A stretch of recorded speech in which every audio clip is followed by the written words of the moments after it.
Alright, there was totally not a technical difficulty at the start of this, and I feel like it's time No, for... it's time... flawless. Yeah, yeah. It's time for this Let's Level Up. Welcome back to Memory of Heroes. I'm Dreamsword, your host, and today joining me is the most popular guy on TN. Say hello. What? No. Not, dude, This is definitely not fish damage. nah, man, you're totally the popular dude. Like whenever you open the doors to the hallway, everyone like turns around and stares at you in bewilderment. And there's like the sun shining in the background behind you, and you walk down the hallway and you like do finger guns at people, and they faint as you pass by. Yeah, this is how it goes. Oh my goodness, that is 100% not my experience. Hi, this is Kamen Rider Die. I'm somebody who posts a bunch of nonsense about things that I watch on Kamen Rider shows. And somehow people want to read that sometimes, which is amazing. As always, I will mention how grateful I am to literally everybody on Toku Nation for not only letting me get away with the stuff that I want to talk about, but also participating in it. That's phenomenal, and you're all heroes to me. Yeah, you basically started a Let's Watch thing that just kind of took off, and it was before my time. I think when I joined, you were like, I think just finishing Kuga, if I remember correctly. So. Oh man, yeah, God, it's hard to believe. Like that was like I think about a year or so ago, and it's God, yeah. Yes. Time is ridiculous now, and that's outside of like watching Kamen Rider shows. Oh yeah. But yeah, good Tell me time. what's going on with this game. Tell me what's going on with Memory of Heroes. Is that the name of it? Yes. Yeah, yeah. PS4 and Switch. Yeah. Anyway, all we're doing is our robot buddy, she's all like, "Hey, I sense a powerful energy level like down this hallway, so we should proceed with caution." And we're like, "Proceed with caution? That's not my style." So we're gonna go run up and kick it in the face. So. Well, you're in character as Shotaro then. That's the important part. Yeah, there you go. So that's why we're playing as Joker. But, yes, Kamen Rider Joker is not the half of Kamen Rider Double that necessarily has plans and strategies and uses caution. yeah, yeah. More focused on the physical aspect of things. But anyway, we get our level up here, but like I said with the previous parts, I am doing no upgrades this run, so that's going to be interesting when we get to the later parts of this game, when the game decides it doesn't want to feel nice anymore. So, what do the upgrades usually do? Like, what are they adding to your abilities? it depends on the form, because each form is designed with a very specific thing in mind, because, you know, game balance. So, like Joker here, pretty much all of his upgrades are about punching people even harder than what you already do. So yeah. Okay. But that said, when it comes to the balance of this kind of thing, now you might be thinking, oh, assuming you are playing this game normally and not like punishing yourself like I am, you might be thinking, oh, well, I should level up every form equally, right? No, don't do that. Because the thing is about the way this game balances itself, each form has 4 upgrades that you can give it, right?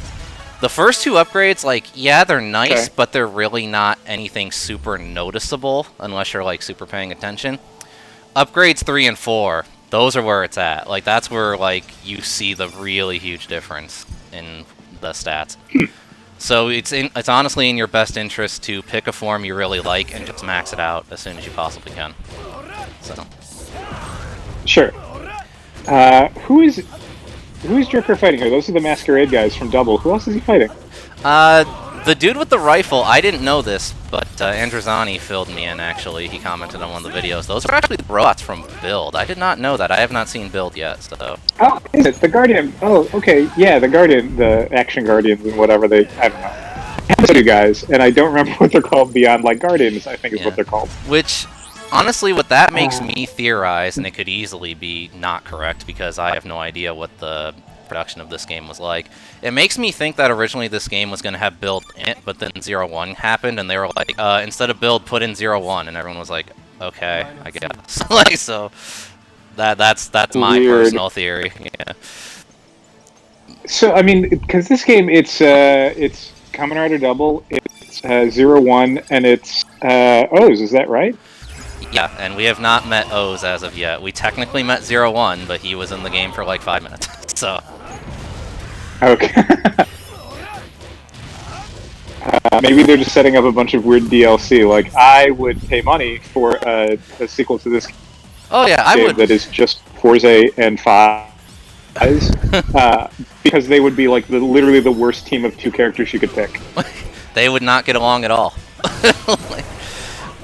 No, I mean they would like catastrophically not get along. Like that's the whole thing. Is like Fives is the most like the least friendly, most disagreeable Kamen Rider, and then you would have Forza, who's like, cool, let's be friends about that. And I don't even know where you go beyond like them just murdering each other. Pretty much. I actually did make a joke. It's funny you say that because I did make a joke about this because a lot of fans of this game do want a sequel, me included, because it's a fun game. I did make a joke that because, you know, this game is 0, 1, double, and O, so 1, 2, and 3. I was like, yeah, sequel should be Forza, Fives, and Saber. Yep. Sure. And then as for if there's a yeah, third there's almost one, no bad choices. as for a third one, I have no idea who 7, 8, and 9 would be. So I mean, just whoever, I guess. I don't know. Yeah, God. I mean, I'm sure there's some people who have better memories about Kamen Rider. I'm sure would immediately call it like, well, this was number 8 in this, and this was the 7th character to show up in Gaim or whatever. And it's like, all right, that's fine. Right. No wrong answers. Yep, and we have a boss coming up, so we save real quick. Now, the boss that we're gonna fight is interesting because it was advertised as the first boss, but it's not the first boss. It's the third boss. So there we go. That's what I was trying to do. I hit the wrong button on accident. So yeah, sorry you just want to to that hear the form archway. change noises. That's all. That's fine. Yeah. By the way, something I forgot to mention, although you can probably notice it now here in this cutscene. Oh, it's Heroez. Anyway, there are canisters spread all over the place, and don't touch those because they explode. Environmental damage is a thing in this game. Oh, I wonder if that's going to be useful in fighting a giant cat monster. It can be, but don't rely on it. So. Okay. But yeah, this is Smilodon. It's just the game more difficult. Yeah, this is Smilodon, and he's actually another very smartly designed boss. Again, designed to he's straight up designed to teach you how to use metal. So.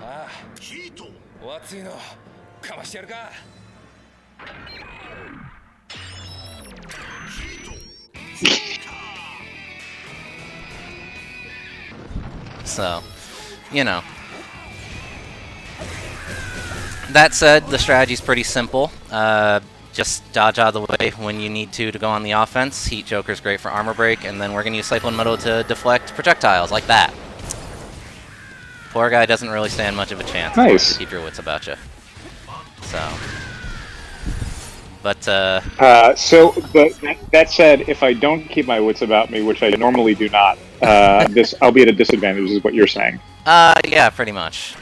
But yeah, yet again, he's designed to teach you to use the mechanics that were just introduced, and it's great. So why don't you tell us what we discovered? I mean, funny to see him. Huh? Go ahead. Sorry. Sure, no, go ahead. Oh, I was just gonna say, how about you tell everyone what we discovered about the cat the other day, because it blew my mind. If you remember. Oh, yeah. So we were talking about what was going to be this portion of the game, just to give me some grounding in it. And you'd mentioned Teruri, and I went, and I made a joke about Axel, because that's Axel's name. Yeah. And you had reminded me, no, it's the cat. It's the cat. Well, Teruri is not the cat, but yes. That's the new canon, guys. Terui, he uses the cat memory to become a cat, or to use a human memory to become human. Yes. We don't know his real form, so.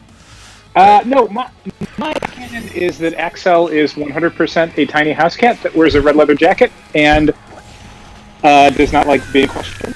That's pretty much. I don't think I'm going to be able to see him as a regular human being who's trying to romance the head of a detective agency. Not going to be able to do that anymore. 1000% just a tiny cat who is very judgmental. Oh yeah, like all cats.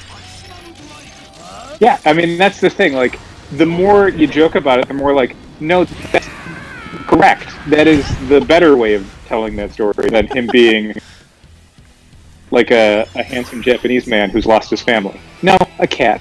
Just a cat. Yeah. That makes his marriage really weird, but you know, we won't question it. Oh my god, his marriage is already incredibly weird. I could talk for hours on how bizarre the non-chemistry is between. Oh my god, you agree? And it's the weirdest thing. He treats her like a child. Yeah. Like even in their movie later, he's still just like treating her like a kind of moody adolescent. And it's like, you married this woman. Like she's a partner in your marriage. Yeah. Like it's bizarre. It's bizarre. Yeah, I don't know if you watched the part that went up before this one, but yeah, me and my bud, we kind of talked about that actually. How we were like, are we supposed to actually believe these two are a thing because they have no chemistry at all? No, and not just chemistry. Like they're doing, like there's a way to do the kind of like completely different styles of drama that they're doing. Like Axel is this very like moody, vengeance-driven torture hero, and help me, I can't remember the name of the lady who runs the detective agency anymore because it's been like 2 years since I watched that show and I've forgotten everything. But apparently, Double and Philip. That's all I remember. Akiko. Because I read that on the screen. I knew it. What is it? Akiko. That's her name. Akiko. Yes, thank you. She is like this sort of slapsticky, broad caricature.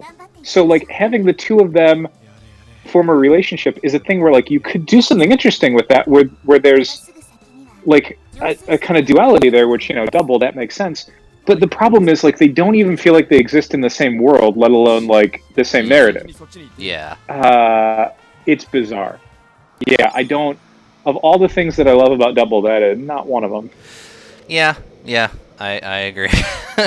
Like, honestly, maybe this is just wishful thinking on my part for representation, but, like, when it came to Teruo specifically, like, he always seemed like a dude who just wasn't even interested in romance. He always seemed more, like, asexual than anything. So, like, when it came to the end of the show where suddenly he was like, oh, I'm with her now. I'm like, what? When? What? It's, like...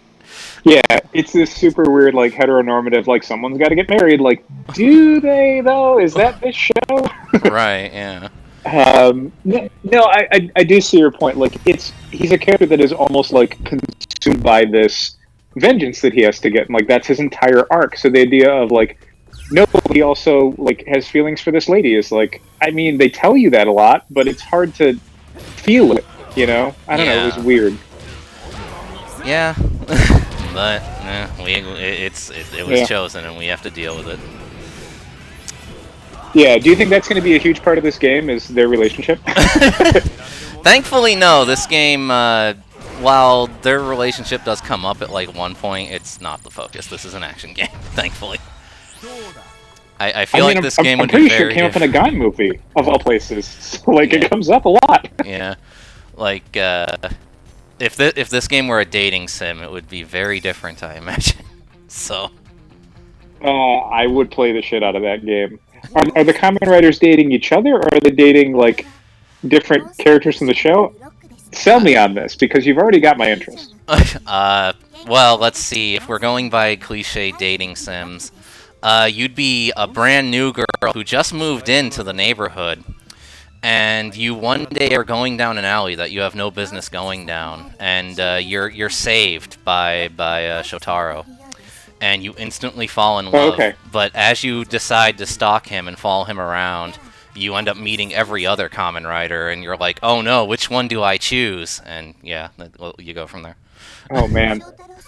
So as someone who hasn't watched 01, if I'm ranking the 3 Kamen Riders of Memory of Heroes by their dateability, I mean, I feel like it's got to be Double, then O's, then 01. But if I'm breaking them out into their component pieces, man, God, tricky, real tricky.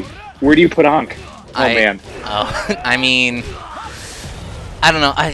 I wouldn't feel right dating either Shotaro or Philip because, you know, those two are made for each other. So I mean, that I'm not a home wrecker. So like.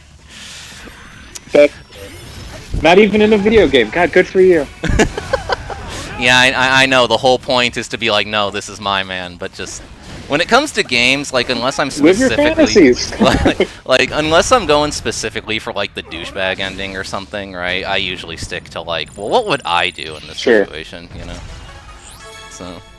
Yeah, in nearly every Bioware game where there's a morality scale, like even in a video game, I'm like, I don't feel comfortable being mean to these people, so I always go for like the Paragon ending or the light side ending or whatever, because it's just like I just feel like crap. At one point, I was playing the original Star Wars: Old Republic, and I had a save point right before like a major ending, and at the major ending, you could basically flip all your decisions if you felt like it. You could just be like, I was being a good guy for 90% of this game. The last 10%, I'm going to be just a total jerk. And I did, and you just murder a bunch of your friends, and I'm just like, I don't like this. I feel really bad about this. So that stayed with me for like every BioWare game since then. It's like, I don't want to get to the point where people who I've befriended are looking at me like I'm a monster. That sucks. I feel that. Well, unfortunately, we're out of time on this one, pretty much. So thank you for joining me, my man. You actually did a lot better than what you were putting on before we started this, so good job. Always under promise and over deliver. That's the goal. Yeah. So I'll call you again for whenever we get to the next bit I feel you'd be good in. So till then. Well, I appreciate that. Thanks so much for having me do this, and the game looks amazing. I'm definitely going to be keeping up with the rest of this. Everyone else should as well. Thanks, of course, to DreamSword for conceiving this entire project and seeing it through. A big round of applause out there on the internet. I assume everyone's clapping. Thank you so much, DreamSword, for doing this and having me around. Yeah, no problem, man.